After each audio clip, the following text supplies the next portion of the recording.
નમસ્કાર, હું છું ગોપી ઘાંગર અને આપ જોઈ રહ્યા છો નિર્ભય ન્યૂઝ. ખેડૂતો અત્યારે ખેતરથી વધારે પેટ્રોલ અને ડીઝલના પંપ ઉપર દેખાઈ રહ્યા છે, કારણ કે પેટ્રોલ અને ડીઝલ વગર ખેડૂતોને અત્યારે ખેતી કરવાની છે, વાવણી કરવાની છે, પરંતુ તેની અછત જે છે તેના કારણે 12 કલાક સુધી ખેડૂતોએ લાઇનમાં ઊભું રહેવું પડે છે. રાત આખી તેઓને લાઇનમાં રહેવું પડે છે, છતાં તેમને ડીઝલ મળશે કે નહીં મળે તેની કોઈ ગેરંટી નથી હોતી.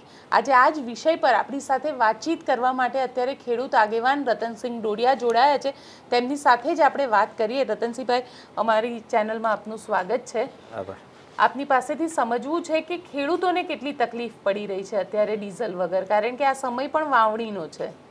બેન, પહેલાં પ્રથમ તો આપની ચેનલના માધ્યમથી સરકારને કહેવા માગું છું કે ડીઝલ ખેડૂતને ખેતી કરવા માટે મેન વસ્તુ ડીઝલ સિવાય કોઈ વસ્તુ થવાની નથી. એમાં ઈવી બીવી કંઈ આવતું નથી.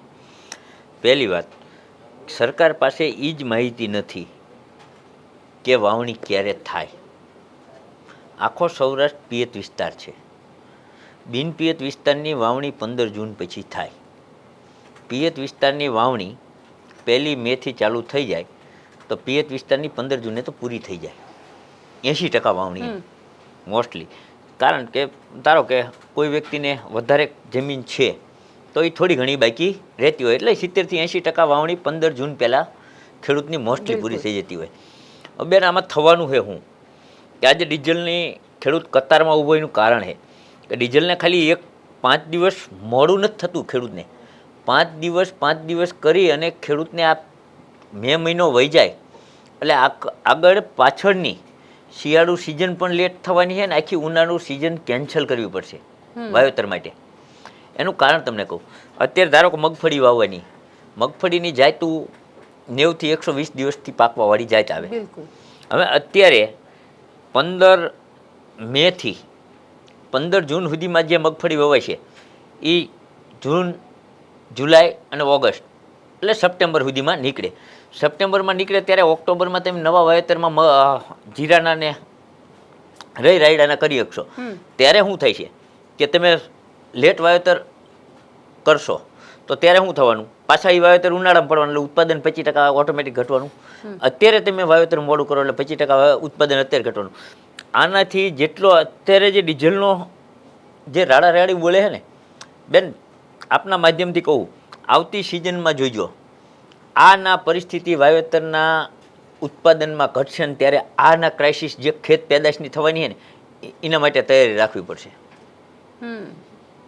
પણ સવાલ એ છે ને રતનસિંહભાઈ કે જે રીતે ડીઝલમાં અત્યારે ભાવ વધારો પણ જોવા મળી રહ્યો છે, સામે તમને એવું લાગી રહ્યું છે કે ખેતરમાંની અંદર જે કામ કરનાર ખેડૂત છે એને સામે ભાવ વધારો નથી મળતો પણ વસ્તુઓના ભાવ વધી રહ્યા છે? બેન, એમાં તમને વાત કરું કે આજે ડીએપીમાં ખાતરમાં 400-500 રૂપિયા વધી ગયા.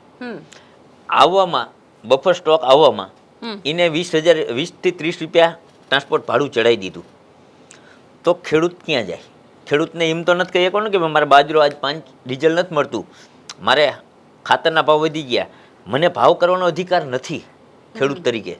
એટલે મોટામાં મોટી આ દેશમાં કમનસીબી ખેડૂતની એ છે કે તમને તમારી વસ્તુના ભાવ કરવાનો અધિકાર નથી. હવે અત્યારે તમે વિચાર કરો કે 500 રૂપિયા 700 રૂપિયા ખાતરના ભાવ વધી ગયા.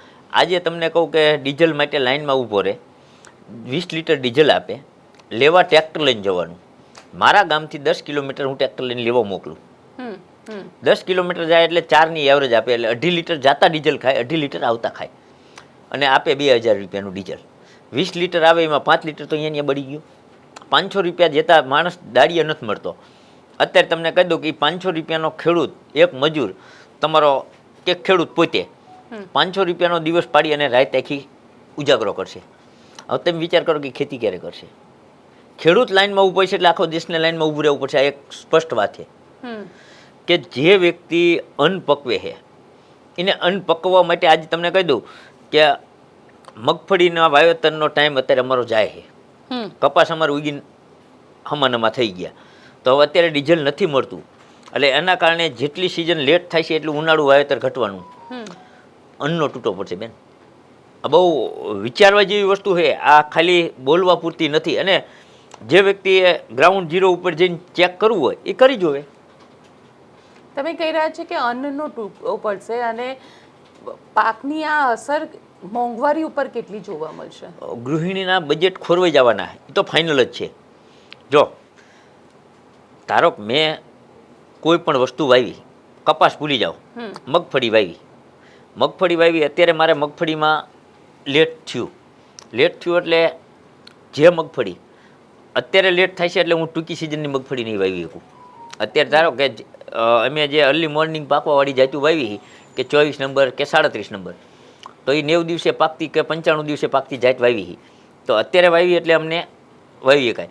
પછી 15 દિવસ પછી વાવી ત્યારે અમારે પછી લોંગ પાકતી જાતે જ વાવવી પડે, બીટી 32 છે કે એવી કોઈ. તો હવે એ વાવી ત્યારે એ મગફળી નીકળશે ત્યારે અમને જીરું વાવવાનો ટાઈમ નહીં મળે, રાઈ વાવવાનો નહીં મળે, રાયડો નહીં વાવી ગઈ, ધાણા નહીં વાવી ગઈ, શિયાળું અમારું વાવે ત્યારે મોડું થવાનું હોય. એટલે આના કારણે અત્યારે જે ક્રાઇસિસ જે આ લોંગ ટર્મનું જોવાનું છે. અત્યારે ખાલી ખેડૂતને 20 દિવસ કે મહિનો વહી જાય એટલે એવું નથી. આ અત્યારે મહિનો ગયો ને એ બેન તમને આખી સિઝન ગુમાવવાની દિવસ આવશે. તે આખા વર્ષની અંદર ખેડૂતને કમાવાનું, જાહેર માધ્યમથી કહું, એક પણ ખેડૂતને તમારે પૂછીને ચેક કરી લેવાનું, આખા વર્ષની અંદર કમાવાની સિઝન ખેડૂતને શિયાળું અને ઉનાળું જ આવે. ચોમાસું સિઝન સરભર કરવા માટેની જ આવે. તમારે માણસો સાચવવાની અને પોતાના ઘર ખેડને નિભાવવા માટેની જ છે. ખેડૂતને નફો કમાવાનો શિયાળું અને ઉનાળું જ, તો શિયાળું સિઝન ફેલ જવાની. પણ કારણ કે જે રીતે અત્યારની પરિસ્થિતિ છે અને ડીઝલ ત્યાં આગળ, કારણ કે ખાસ કરીને સૌરાષ્ટ્ર કચ્છની અંદર તો ડીઝલ માટે 12 કલાકની લાઈનો છે. ખેડૂતો શું કહી રહ્યા છે? શું એ લોકોનો આક્રોશ છે? ખેડૂતનો આક્રોશ ડીઝલ માટે છે જ, પણ બેન આ એક સરકારની અણઆવડત કહો કે નાકામી કહો. તમારી નજર સામે ગુજરાતમાં રિફાઇનરી કોની છે? 2 જ કંપની પાસે છે, એસઆર અને નાયરા. એસઆર એટલે નાયરા અને રિલાયન્સ. એ જીઓ બીપી પેટ્રોલિયમ બની ગયું, બ્રિટિશ પેટ્રોલિયમ મારે મિક્સ થઈને. હવે તમને કહું, અહીંયાથી રિફાઇન્ડ થયેલું તેલ કે ડીઝલ સરકારી કંપનીને આપે છે? એ તો સ્વીકારવા જેવી જ વાત છે ને. બિલકુલ સરકારી કંપનીને આપે છે. તો જે રિફાઇનરીવાળા છે એ કંપનીઓ સરકારી કંપનીને આપે અને સરકાર અંદરથી વિતરણ કરે, તો એ બેના પંપ બંધ છે એમને કેમ કોઈ કંઈ કહેતું નથી? એના પંપ ઉપર ડીઝલનો સ્ટોક નથી, ક્રૂડ ઓઇલ નથી આવી રહ્યું એટલે ક્રૂડ ઓઇલ નથી આવી રહ્યું. તો હું એમ કહું તો રિલાયન્સ અને એસઆર સરકારને કેમ આપે છે? ભારતીય કંપની સરકારની કંપનીઓને કેમ આપે છે? અડધું આપો, અડધું તમે વેચો. વાત ક્યાં છે?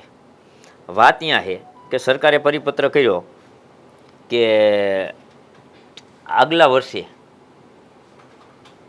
સરકારી કંપનીએ કે આજ 23/5 છે, ગઈ 23/5/2025ના દિવસે એસઆરનો રિલાયન્સનો પંપ હોય કે એસઆરનો હોય કે જે હોય તે, કે ભારતીય સરકારનો પંપ હોય ભારત પેટ્રોલિયમ, તો ભારત પેટ્રોલિયમને 23/5/2025ના દિવસે જેટલો સ્ટોક, જેટલા કેલ ડીઝલ ઉપાડ્યું એટલા લીટર આજ મળવાનું છે.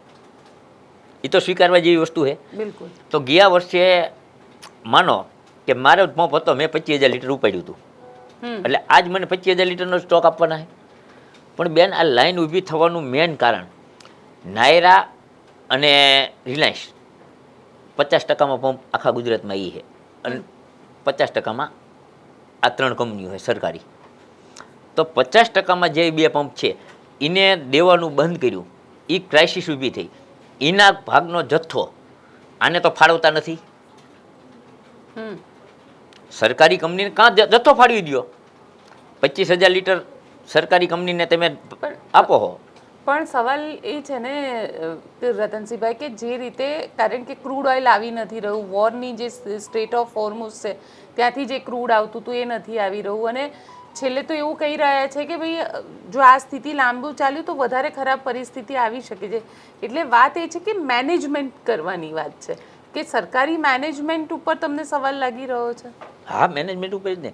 તો સ્પષ્ટ વાત છે કે સેલ કંપની 139 રૂપિયાનું વી પાવર વેચે છે, તો એના ઉપર કેમ લગામ નહીં? તો એને ડીઝલ ક્યાંથી ઘરે પેદા થાય? વિચારવા જેવી વસ્તુ છે ને. તો કાંઈ એમ કરો કે રોજ 2 વધારવા કરતાં 1 10 વધારીને તમે ડીઝલ દેવાનું ચાલુ કરી દો. તમારે એ જ કરવાનું હોય તો લાઇનમાં શું કામ ઊભા રાખો? બેન તમને કહું 20 લીટર ડીઝલનો તમને હિસાબ દઉં. 20 લીટર ડીઝલમાં 5 લીટર ગયું એટલે 500 રૂપિયા થયા. 500 રૂપિયાનો માણસ એટલે 1000 રૂપિયા થયા. 1000 રૂપિયામાં 15 લીટર ડીઝલ મળ્યું એટલે 75 રૂપિયા 1 લીટર ડીઝલે ખેડૂત ભોગવે છે.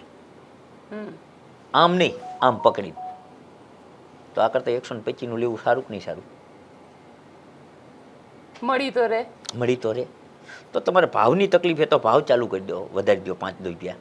થોડુંક સરકાર જાહેર માફ કરે, થોડુંક કંપની માફ કરે અને વચલો રસ્તો કાઢીને અત્યારે ખેડૂતને ડીઝલ આપવું જોઈએ. ખેડૂતોને ડીઝલ ન મળ્યું તો શું સ્થિતિ ઉદ્ભવશે? ન મળ્યું ને તો કોઈ કલ્પના જ નથી. શું નહીં થાય એમ કયો? દૂધ નથી મળવાનું, ઘાસચારો એમને વાવી એકવાના, દૂધ ક્યાંથી મળવાનું? ખેડૂત પોતાના નિભાવ માટે ઢોર હોય છે. મારે 2 ભેંસ હોય તો હું ઘાસ જ નહીં હોય મારી પાસે.